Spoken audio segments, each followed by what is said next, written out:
I have a very special person here, Ryan Chamberlin. He is a state representative here, and he's here to help us understand what is the property tax relief all about. Who does it help? Who does it hurt?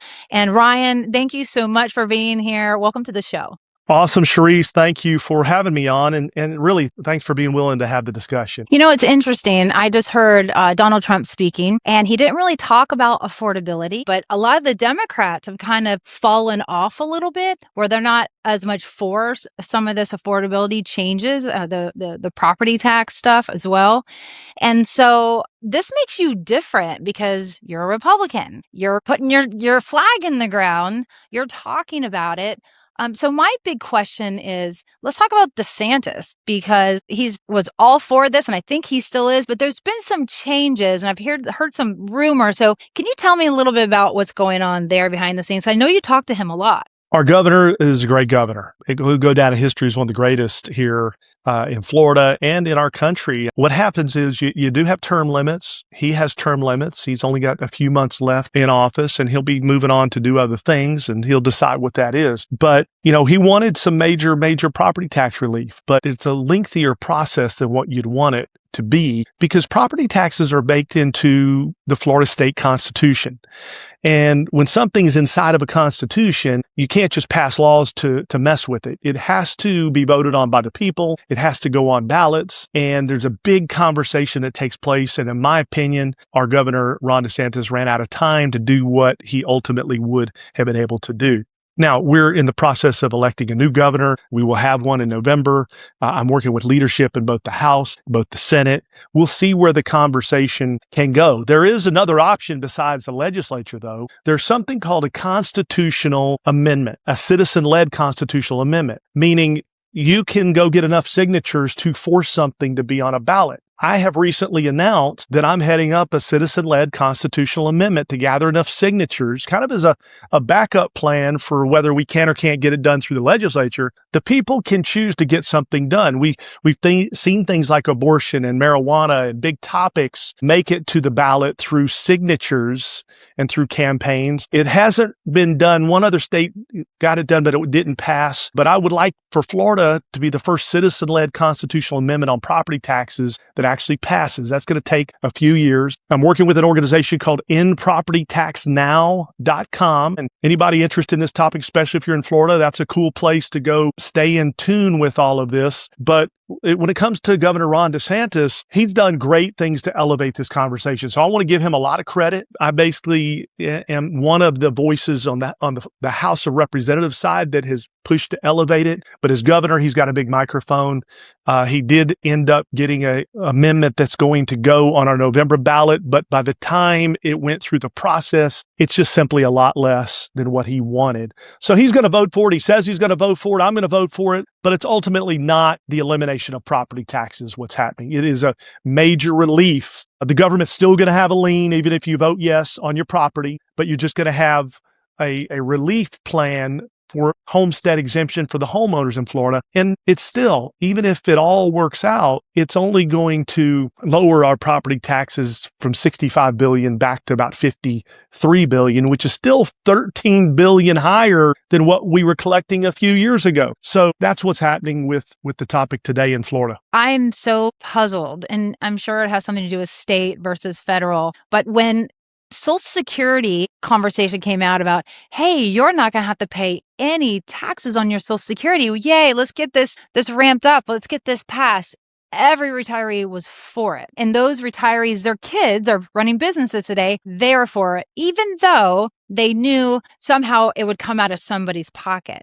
So how can that just kind of breeze right over, not have any beef about it? Everybody's for it. And this is helping the retiree. Yet this homestead property tax relief, it is like the buzz of positivity and negativity. Those retirees are now telling me, well, who's going to pay for it? But they didn't care when they collected Social Security.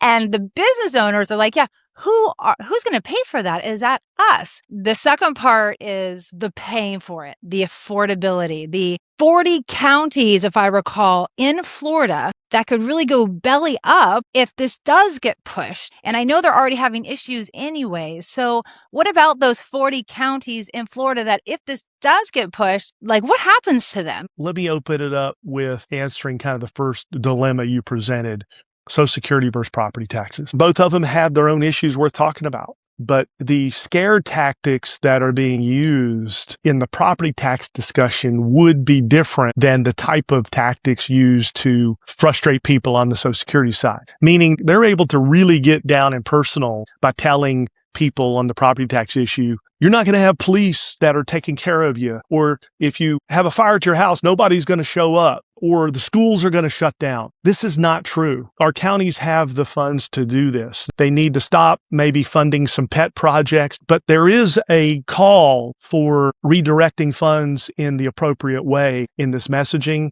And that is a discussion that I'm taking to the debate. Not to get mad at anybody. It's just a real debate on how to go about doing that. But the scare tactics, I think, emotionally hit people differently because of the types of things that are said about property taxes. On the affordability question, you're right. There are fiscally constrained counties, for example, in Florida. Many of our counties don't generate enough revenue with the current property tax system. Property taxes have been being collected for literally hundreds of years in Florida alone. If our county still can't survive on property taxes and the government has to bail them out every single year, then I would argue as a business owner, the current system doesn't work anyway. Why are we continuing to fund something? Some of these counties have never been able to pay for the things that are important without additional government help. So why are we not rethinking this whole plan in a more scalable way? Because when it was invented, Florida didn't have 23 million people and growing by millions and trajecting towards 25 to 30 million over the next whatever decade. It had half or less than half or just a few million people, and we've just stuck with the system and we've kept adding on exemptions. We now have 38 different what I would consider loopholes or exemptions that people can take. The property tax system's so complicated, you can go ask elected officials like I have all over the state to explain it to you, and none of them can. The average homeowner can't look at their bill and tell where their money's going. And I think that's unfair to the citizens of Florida. So if for anything, to be more transparent, to stop making us pay it on our equity, to allow us to actually own our own home, these are all worthwhile reasons. And the fact that to eliminate and replace, and that we have a great economy to where replacing these billions is possible. For all those reasons, I feel like this is a worthwhile effort for me to keep pushing to help as many millions of people as I can. You know, I think for everyone, we want to live in safe communities. We want our schools and our kids to feel safe. We want the best teachers, the best education. We want those fire departments to feel valuable, have updated, trucks and all those things. So we have to take care of those people who are also taking care of us that give this ultimate security. I mean, that's just the American way. And so we're lucky here in our county because we passed the referendum and the half penny sales tax, right? And other counties don't have that. So the biggest thing out there that I keep hearing is this. If this happens and there's cuts from the police department, the fire department, does that mean the ambulance isn't going to come? Am I going to get like a telephone call? Or if somebody's robbing my house and I'm in my house, that means it's going to take longer for somebody to get there. So how do we keep those dollars going there while saving on the tax relief for our properties at the same time and making all worlds happy? Speaking to the conversation of Homestead, just the homeowner part of this, understand this, Charisse. Last year, Florida collected $65 billion. I mentioned that. Only $18 billion of it came from the homeowners. The other 40-something billion came from vacation homeowners, commercial properties, second homes that do not have homestead exemption, meaning it's not their primary residence. Even if we relieve the whole $18 billion for the homeowners in Florida, we still have a record high 40-something billion to work with. So there is no such thing as us eliminating funding for police, fire, and safety. Is there potentially $18 billion out there in waste or fraud or going to things that taxpayers wouldn't want their money going to? I personally believe there is. I think we clean it up. And not only can we begin by eliminating homestead exemption and be the first state in the country to do that, lead the way, but then we can look for creative ways to relieve all the business owners as well. That may take a few more years. It's not going to happen overnight. I personally believe that the counties across the state don't don't want the taxpayers to see where all the money's going because the taxpayers would get irate. That's the other thing too, Charisse. We've increased 50% of our revenue, but go poll the county and see if everybody thinks the services have increased by 50%. Most people think that, especially in a growing area, that the ratio of service to people has gone down, even though the revenue has gone up significantly. So all these frustrations cause for people that are elected to start questioning how we can improve this. Otherwise, why would I get elected? I'm supposed to work on this stuff. I'm supposed to try to keep making it better and setting it up for the next decade and the next generation so that they don't have worse problems than we have today. You asked a question early in this conversation. Hey, where's the 50% increase going? Okay, let's answer that question. Okay, I don't have all the answers to that to give you today. The 45 billion to 65 billion, right? Yeah, where'd that about. 18 to 20 billion extra go in the last 4 years? years? Yeah. And some of our smaller counties, and I will say this to the county I live in, for example, I'm not in the largest county, not in the smallest county. A lot of the problematic increase is in some of the bigger cities. Okay. Again, the bigger a city gets, the more easily it is to kind of maneuver money in a way that's hard to trace and track. And we got to stop that. And so this rate, again, I opened up by saying the property tax issue pushes a lot of different buttons because it begs the question, where's everything going? And a lot of people don't want you looking under the hood of everything. And I believe we should. I believe it's time. I believe that the bills that I'm filing, the citizen-led constitutional amendment that I'm pushing, working with InPropertyTaxNow.com, is a major component to helping create a more sustainable future. And I'll say this, I'm sitting down with sheriffs. I'm sitting down with city managers. I'm sitting down with our commissioners.